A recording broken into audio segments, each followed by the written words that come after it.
2024년 계유일주 갑진년 운세를 보겠습니다. 먼저 천간과 지지의 관계입니다. 계유일주 일간 계수에게 갑진년의 천간 갑목은 상관이 됩니다. 상관은 자신을 표현하고 드러내는 기운이고 주목도가 높아지는 기운이며 자유분방하고 개혁적인 기운이 됩니다. 그만큼 계유일주는 말의 설득력이 높아지고 인지도도 커질 수 있는 한 해가 됩니다. 다만 자유롭고 개혁적이며 자신을 잘 드러낸다는 것은 아무래도 기존의 것들이나 기존의 원칙, 시스템 등과는 충돌할 수 있음을 의미합니다. 따라서 누군가가 볼 때 더욱 자신감 넘치고 힘이 있어 보일 수도 있지만 또 다른 누군가에게는 질투심을 자극하여 반발심도 함께 커질 수 있습니다. 다음 계유일주 일간 계수에게 갑진년의 지지인 진토는 정관이 됩니다. 정관은 예측 가능한 압박과 책임의 무게가 됩니다. 그런 만큼 책임의 무게가 주어지게 되면서 승진운이 커질 수 있습니다. 특히 정관의 기운이 계유일주 일지유금으로 자연스럽게 연결되기 때문에 안정적으로 위치가 오르는 데에 따른 책임의 무게를 잘 감당할 수 있을 것입니다. 또한 진토 정관의 기운은 계유일주 여자에게 있어 결혼의 기운이기도 하기 때문에 갑진년 하반기에 연애나 결혼의 기운도 커지게 됩니다. 다만 갑진년은 서로 상반되는 상관과 정관의 기운이 함께 작용하는 한 해가 되기 때문에 감정적이고 이기적인 모습을 보이다가 원칙적이고 이타적인 모습으로 반전이 되기도 합니다. 이러면 일관성이 떨어져 보일 수 있기 때문에 계유일주는 너무 감정적이거나 너무 원칙적이기보다 합리적이고 조화로우며 주변과 타협하고 함께 이득을 볼 수 있는 접점을 찾아서 움직이려 하면 좋습니다.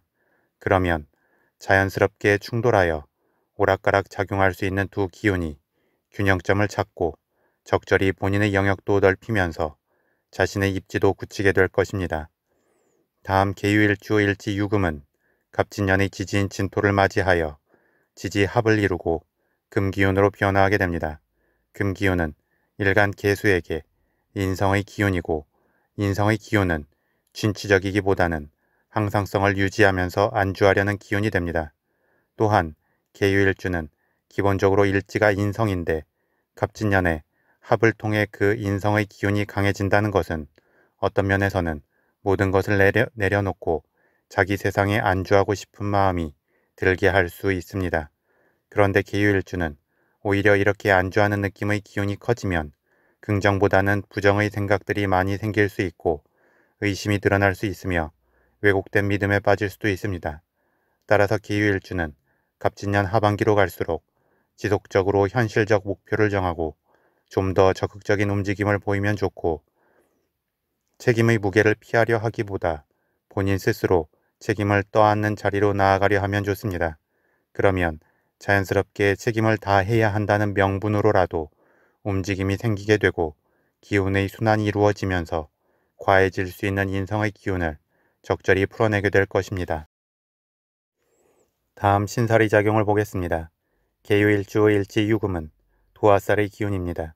그리고 이 유금 도화살의 기운은 일간 계수에게 편인의 기운이 되는 만큼 계유일주는 기본적으로 겉으로 차가운 듯 하면서도 주변으로 사람을 끌게 되고 친한 사람과는 깊이 공감하면서 그들의 이야기를 잘 경청해 주기도 합니다. 다만 계유일주의 기본 성정이 시시비비를 분명히 하기를 원하고 명쾌한 것을 좋아하기 때문에 그 인기에 있어 호불호가 극명하게 갈리게 됩니다. 그만큼 자신을 좋아하는 사람도 있지만 싫어하는 사람도 같이 생기게 됩니다. 이러한 계유일주에게 갑진년에는 진토 화개살의 기운이 도래합니다. 화개살의 기운은 잠재적 역량이 뛰어나며 명예를 추구하고 고집과 뚝심이 강한 기운이 됩니다. 또한 이 진토 화개살의 기운은 일간 계수에게는 정관의 기운이 되기 때문에 공공의 이득과 보편적 원칙을 위해 자신의 잠재적 기운을 끌어낼 수 있고 그것을 통하여 명예를 드높이기 위해 움직일 수 있습니다. 그리고 이러한 기운 흐름은 자연스럽게 일지유금의 도화살의 기운을 키워주면서 관심과 주목도도 올라가게 될 것입니다. 다만 잠재적 기운은 그것을 사용할 때 비로소 현실적 결실로 드러나게 되는 만큼 계유일주는 자신의 기운을 묵히지 말고 적극적으로 끌어낼 때 긍정적일 수 있을 것입니다. 다음 12신살의 관점에서 계유일주 일지유금을 기준으로 갑진년의 진토는 천살이 되고 일지유금은 장성살이 됩니다. 천살은 명칭 그대로 하늘의 기운이 되고 그런 만큼 직관력이 좋아지고 기운이 상승하는 특성이 있습니다.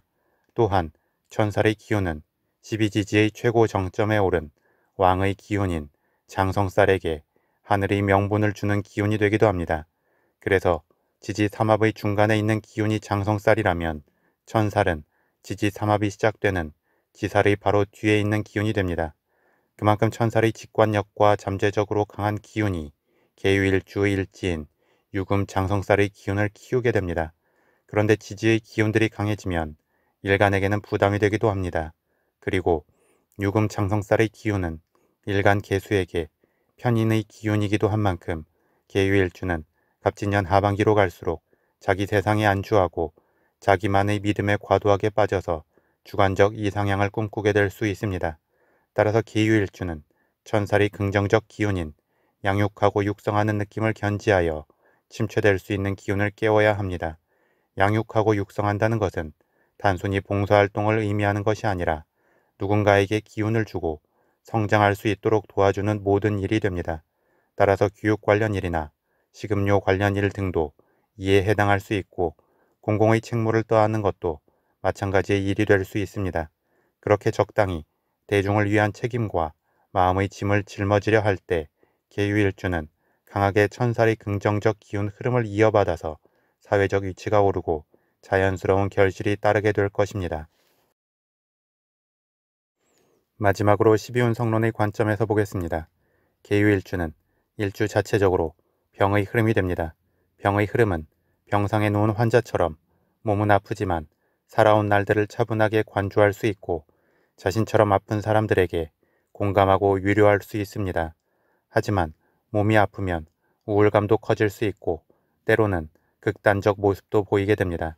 그리고 계유일주의 이러한 병의 기운에 대해 갑진년에는 양의 기운이 도래합니다. 양의 기운은 엄마의 뱃속에서 신체 발현은 다 됐지만 아직 세상에 나오지 않은 전 단계가 됩니다. 그만큼 잠재적 기운이 큰 상태이기도 하지만 또 편안한 엄마 뱃속에서 안주하는 느낌이 되기도 합니다. 따라서 양의 기운은 강하게 외부적 이끌림을 받거나 자극과 압박을 받을 때 그 잠재적 기운이 긍정적으로 깨어날 수 있습니다. 그런데 계유일주의 병의 기운은 강하게 양의 기운을 깨우기에는 조금 약한 면이 있습니다. 부드럽게 포용하고 다독일 수는 있지만 힘있게 압박하거나 이끌기에는 부족합니다. 이는 어떤 면에서는 병의 기운이 더욱 침체되는 느낌으로 갈 수 있음을 의미합니다. 왜냐하면 무언가 깨워야 할 것을 깨우지 못했을 때의 자괴감이 더욱 클 수 있기 때문입니다. 이렇게 되면 아무래도 우울감이나 자포자기의 심정이 커지고 자기 안으로만 움츠러들면서 변화를 거부할 수 있습니다. 또한 자신의 상황을 유지하기 위해 외부에 대해 방어적이고 의심이 많아질 수도 있습니다. 따라서 이러한 부정성을 거두고 잠재적으로 뭉친 강한 기운을 깨우자면 본인 스스로도 노력을 해야 하겠지만 외부의 자극을 끌어오는 것도 필요합니다. 이는 본인이 자발적으로 해병 캠프에 참여한다는 마음가짐을 가지고 극기심을 발휘해야 하는 상황에 들어가면 좋을 수 있음을 의미합니다.